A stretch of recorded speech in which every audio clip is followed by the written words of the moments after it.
এদিকে দেশকে পরিকল্পিতভাবে মরুকরণ করা হচ্ছে বলছেন মির্জা আব্বাস। জানাবো খালেদা তারেককে বাদ দেওয়ার কথা ভাবছে বিএনপি। ইসির সঙ্গে স্থানীয় প্রশাসনের বৈঠক, মন্ত্রী এমপির তৎপরতা নিয়ে শঙ্কা। এদিকে ব্যারিস্টার খোকন ইস্যু নিষ্পত্তি করল বিএনপি। এবং সর্বশেষ জানাবো ভিডিও ভাইরাল হওয়া সেই চামেলিকে অব্যাহতি। শুনছিলেন সংবাদ শিরোনাম, এবারে বিস্তারিত।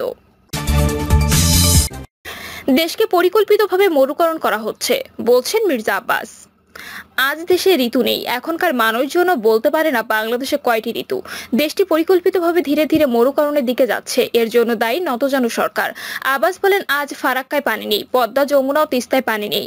1100-র বেশি নদী ছিল বাংলাদেশে, কিন্তু 300-র মতো নদী নিখোঁজ হয়ে গেছে আওয়ামী ভূমিদস্যুদের কারণে। এ হলো দেশের অবস্থা। অন্যদিকে ঢাকা শহর ইট কাঠ পাথরে ভরে দেওয়া হয়েছে, গাছ দেখা যায় না। ঢাকার চারপাশে জলাশয়গুলো ভরাট হয়ে গেছে বলে অভিযোগ করে সাবেক এই মন্ত্রী বলেন, সরকারের মদতপুষ্ট ভূমিদস্যুরা তা ভরাট ও দখল করেছে। ভূমিদস্যুদের সঙ্গে সরকারের তলে তলে যোগাযোগ আছে। রাজধানীতে কৃত্রিম মরুভূমি বানানো হয়েছে। বর্তমান গণবিরোধী ও নতজানু সরকারের কারণে আমাদের উপর গজব নাজির হয়েছে। এই গরমের জন্য সরকারই দায়ী। মির্জা আব্বাস বলেন, একজন নাকি হিট অফিসার নিয়োগ দেওয়া হয়েছে, তাকে বলবো সরকারকে বলুন ঢাকার চারপাশে খালগুলো খুলে দিতে।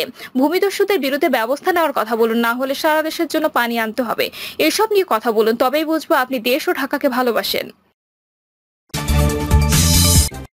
খালেদা তারেককে বাদ দেওয়ার কথা ভাবছে BNP. BNP chairperson Begum Khaleda Zia ও ভারপ্রাপ্ত চেয়ারম্যান তারেক রহমান দুজনই দণ্ডপ্রাপ্ত হওয়ার কারণে তাদের নেতৃত্ব থেকে বাদ দেওয়ার ব্যাপারে পশ্চিমা দেশের কূটনীতিকরা বিএনপির পরামর্শ দিয়ে আসছেন, এমন গুঞ্জন দীর্ঘদিনের। কিন্তু বিষয়টি নিয়ে কখনো মুখ খুলেননি বিএনপির কেউ। তবে এবার বিষয়টি প্রকাশ্যে আনলেন বিএনপির যুগ্ম মহাসচিব সৈয়দ মোয়াজ্জেম হোসেন আলাল। তিনি জানিয়েছেন, বিএনপি থেকে বেগম জিয়া এবং তারেক জিয়াকে বাদ দেওয়ার বিষয়টি নিয়ে দল ভাবছে। সম্প্রতি একটি বেসরকারি টেলিভিশনের টক শোতে দলের এমন ভাবনার কথা জানান বিএনপির এই নেতা।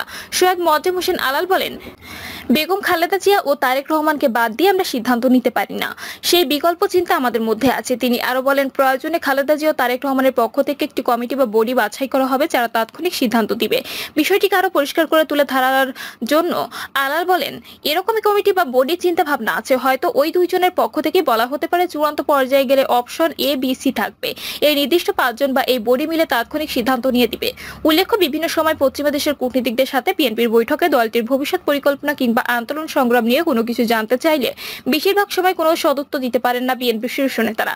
এক্ষেত্রে তারা বলেন যে তারা লন্ডনে সঙ্গে কথা বলে পরে তাদেরকে জানাবেন। এরকম বাস্তবতায় কূটনীতিকরা বলেন, নেতৃত্ব থেকে বিএনপির শীর্ষ 2 নেতাকে বাদ দেওয়া যায় কিনা সে ব্যাপারে পরামর্শ দিয়েছে বিভিন্ন সময়। এখন দেখার বিষয় শেষ পর্যন্ত বিএনপিতে কি সিদ্ধান্ত আসে।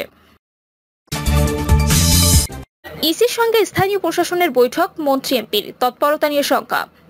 উপজেলার ভোটে শুধু মন্ত্রী এমপি সৌজন্য নয়, প্রায় সব এমপি তাদের পছন্দের প্রার্থীর পক্ষে নানাভাবে প্রভাব বিস্তারের চেষ্টা চালান বলে অভিযোগ উঠেছে। দেশের সব বিভাগীয় কমিশনার, জেলা প্রশাসক, পুলিশ সুপার সহ স্থানীয় প্রশাসনের সঙ্গে নির্বাচন কমিশনের বৈঠকে উপজেলার ভোটের নানা প্রতিবন্ধকতা নিয়ে দীর্ঘ আলোচনা হয়। নির্বাচনে ভোটারের আগ্রহ এবং কেন্দ্রে ভোটার উপস্থিতি বাড়াতে শুরু থেকে নানা কৌশল নিচ্ছে ক্ষমতাসীন আওয়ামী লীগ। এরই অংশ হিসেবে মন্ত্রী এমপি স্বজনকে প্রার্থী না হওয়ার জন্য নির্দেশনা দেওয়া হয়। তবে গতকালের বৈঠকে একাধিক জেলায় ডিসিএসপি বলেছে, শুধু তাদের আত্মীয়স্বজনই নয়, প্রায় সব এমপির পছন্দের প্রার্থী রয়েছে। তারা এসব প্রার্থীর পক্ষে যে ধরনের তৎপরতা চালান তাতে নির্বাচন প্রভাবমুক্ত রাখা কঠিন।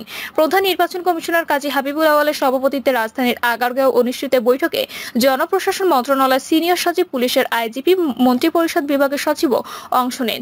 ইতোমধ্যে উপজেলা ভোটের 4 ধাপের তফসিল ঘোষণা করেছে ইসি। প্রথম ধাপের ভোট হবে আগামী 8ই মে। বিএনপি ও জামায়াত নির্বাচন বর্জনের সিদ্ধান্ত নিয়েছে। বৈঠক সূত্র জানায়, সবার বড় অংশ জুড়ে ছিল 7 জানুয়ারি সংসদ নির্বাচন প্রসঙ্গ। দেশ বিদেশ ও নির্বাচন নিয়ে নানা সমালোচনা থাকলেও গতকালের বৈঠকে সংসদ নির্বাচনের ভূয়সী প্রশংসা করা হয়।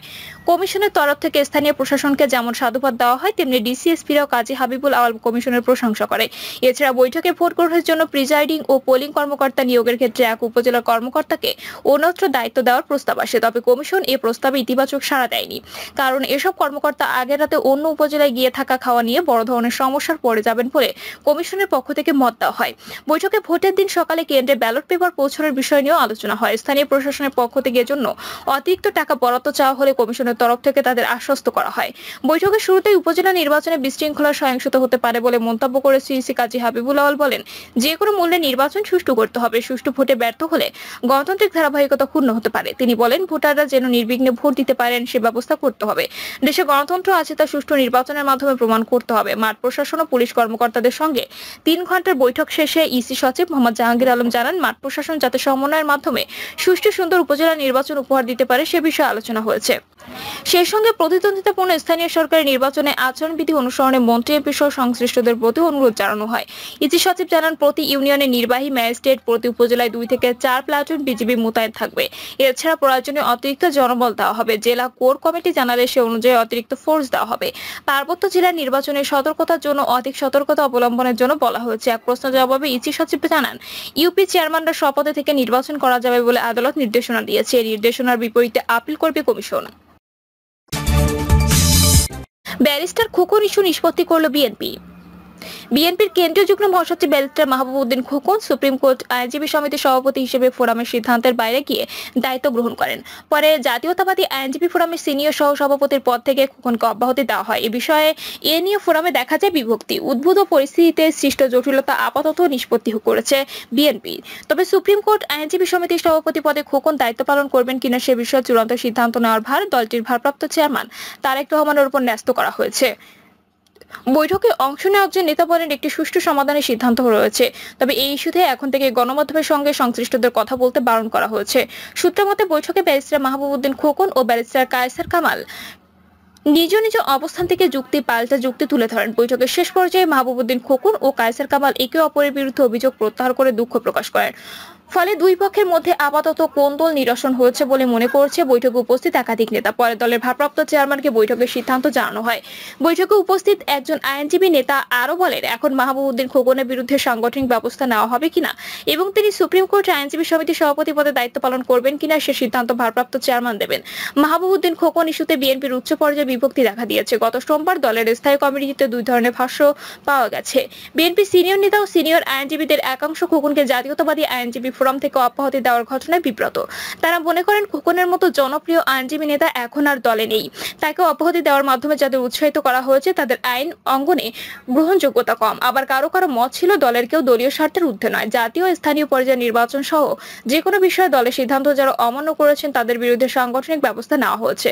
খোকনের বিরুদ্ধে কেন ব্যবস্থা নেওয়া হবে না? এদিকে গত বুধবার দলের ভারপ্রাপ্ত চেয়ারম্যান তারেক রহমান আইনজীবী নেতাদের সঙ্গে 1-2 কথা বলেন।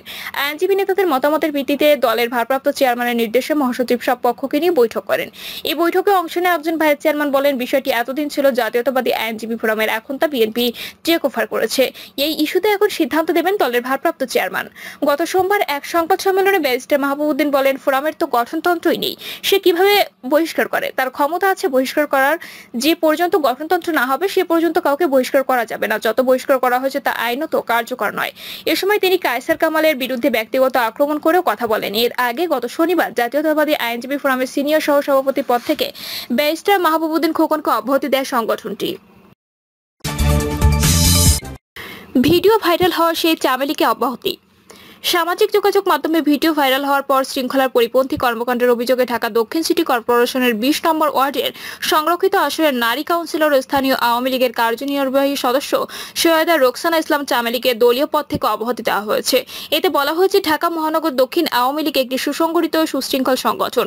ঢাকা মহানগর দক্ষিণ আওয়ামী লীগের সভাপতি বীর মুক্তিযোদ্ধা আবু আহমেদ মুন্নাফি ও সাধারণ সম্পাদক মোহাম্মদ হুমায়ুন কবির গঠনতন্ত্রের 47-এর 9 ধারা মোতাবেক ঢাকা মহানগর দক্ষিণ আওয়ামী লীগের কার্যনির্বাহী সদস্য সৈয়দা রোকসানা ইসলাম চামেলিকে সংগঠনের শৃঙ্খলা পরিপন্থী কর্মকাণ্ডে জড়িত থাকার কারণে পদ থেকে অব্যাহতি দিয়েছেন।